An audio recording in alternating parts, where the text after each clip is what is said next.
All right, we left off hearing the history of the boy and how he became a shepherd and left the seminary. And now we're reading for today, March 31st. The horizon was tinged with red, and suddenly the sun appeared. The boy thought back to that conversation with his father and felt happy. He had already seen many castles and met many women, but none the equal of the one who awaited him several days hence. He owned a jacket, a book that he could trade for another, and a flock of sheep, but most important, he was able every day to live out his dream. If he were to tire of the Andalusian fields, he could sell his sheep and go to sea. By the time he had enough of the sea, he would already have known other cities, other women, and other chances to be happy. I couldn't have found God in the seminary, he thought, as he looked at the sunrise. Whenever he could, he sought out a new road to travel.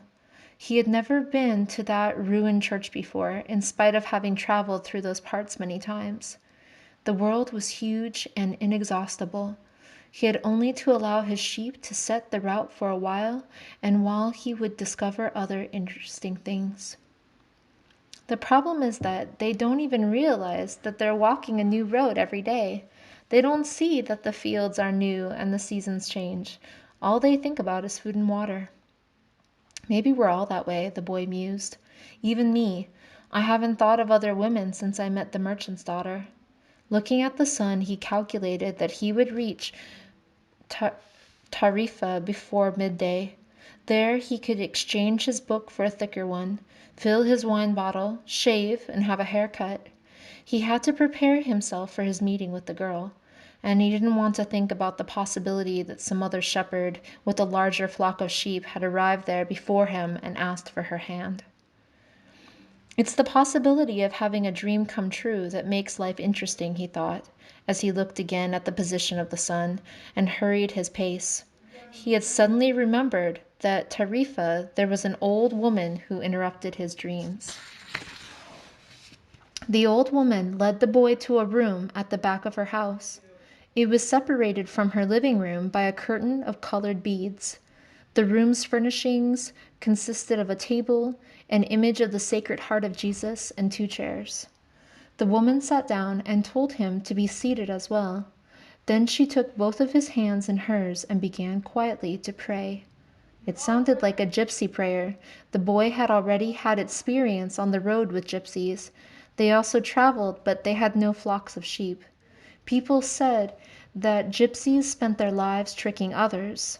It was also said that they had a pact with the devil, and that they had kidnapped children, and taking them away to their mysterious camps made them their slaves. As a child, the boy had always been frightened to death that he would be captured by gypsies, and his childhood fear returned when the old woman took his hands in hers. But she has the Sacred Heart of Jesus there, he thought, trying to reassure himself. He didn't want his hand to begin trembling, showing the old woman that he was fearful. He recited an Our Father silently. Very interesting, said the woman, never taking her eyes from the boy's hands. And then she fell silent. The boy was becoming nervous. His hands began to tremble, and the woman sensed it. He quickly pulled his hands away. I didn't come here to have you read my palm, he said, already regretting having come. He thought for a moment that he would be better to pay her fee and leave without learning a thing, that he was giving too much importance to this recurrent dream. You came so that you could learn about your dreams, said the old woman, and dreams are the language of God. When he speaks in our language, I can interpret what he has said, but if he speaks in the language of the soul, it is only you who can understand it. But whichever it is, I'm going to charge you for the consultation. Another trick, the boy thought, but he decided to take a chance. The shepherd always takes his chances with wolves and with drought, and that's what makes a shepherd's life exciting. I've had the same dream twice, he said. I dreamt that I was in a field with my sheep, when a child appeared and began to play with the animals. I don't like people to do that because the sheep are afraid of strangers. But children always seem to be able to play with them without frightening them. I don't know why. I don't know how animals know the age of human beings. Tell me more about your dream, said the woman. I have to get back to my cooking, and since you don't have much money, I can't give you a lot of time."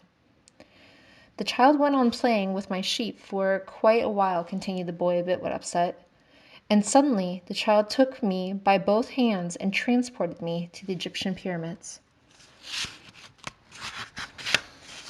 He paused for a moment to see if the woman knew what the Egyptian pyramids were, but she said nothing. "Then, at the Egyptian pyramids," he said at last, the last 3 words slowly, so the old woman would understand, "the child said to me, 'If you come here, you will find a hidden treasure.' And just as she was about to show me the exact location, I woke up, both times." The woman was silent for some time. Then she again took his hands and studied them carefully. "I'm not going to charge you anything now," she said, "but I want 1/10 of the treasure if you find it." The boy laughed out of happiness. He was going to be able to save the little money he had because of a dream about hidden treasure. "Well, interpret the dream," he said. "First, swear to me. Swear that you will give me 1/10 of your treasure in exchange for what I'm going to tell you." The shepherd swore that he would. The old woman asked him to swear again while looking at the image of the Sacred Heart of Jesus. "It's a dream in the language of the world," she said. "I can interpret it, but the interpretation is very difficult. That's why I feel that I deserve a part of what you find. And this is my interpretation. You must go to the pyramids in Egypt. I've never heard of them, but if it was a child who showed them to you, they exist. There you will find a treasure that will make you a rich man." The boy was surprised and then irritated. He didn't need to seek out the old woman for this. But then he remembered that he wasn't going to have to pay anything. "I didn't need you to waste my time just for this," he said. "I told you that your dream was a difficult one. It's the simple things in life that are the most extraordinary. Only wise men are able to understand them, and since I am not wise, I've had to learn other arts, such as reading of palms." "Well, how am I going to get to Egypt?" "I only interpret dreams. I don't know how to turn them into reality. That's why I have to live off what my daughters provide me with." "And what if I never get to Egypt?" "Then I don't get paid. It wouldn't be the first time." And the woman told the boy to leave, saying she had already wasted too much time with him. So the boy was disappointed. He decided that he would never again believe in dreams. He remembered that he had a number of things he had to take care of, and he went to the market for something to eat. He traded his book for one that was thicker, and he found a bench in the plaza where he could sample the new wine he had bought. The day was hot, and the wine was refreshing.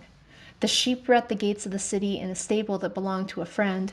The boy knew a lot of people in the city. That's what made traveling appeal to him. He always made new friends, and he didn't need to spend all of his time with them. When someone sees the same people every day, as it happened with him at the seminary, they wind up being a part of that person's life, and then they want the person to change. If someone isn't what the others want them to be, the others become angry, and everyone seems to have a clear idea of how other people should live their lives, but none about his or her own. He decided to wait until the sun had sunk a bit lower in the sky before following his flock back through the fields. 3 days from now, he would be with the merchant's daughter.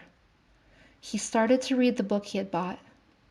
On the very first page, it described a burial ceremony, and the names of the people involved were very difficult to pronounce.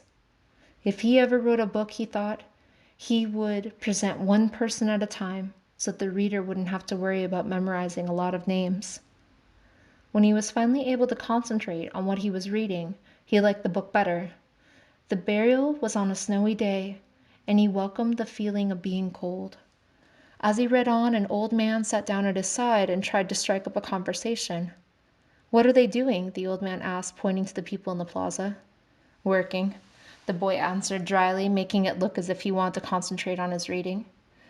Actually, he was thinking about shearing his sheep in front of the merchant's daughter, so that she could see that he was someone who was capable of doing difficult things. He had already imagined the scene many times. Every time the girl became fascinated when he explained that the sheep had to be sheared from back to front, and he also tried to remember some good stories to relate as he sheared the sheep. Most of them he had read in his books, but he would tell them as if they were from his personal experience. She would never know the difference because she didn't know how to read. And here's where we'll stop for today. So I hope that you enjoyed it, and I will read a little bit more tomorrow. See you later.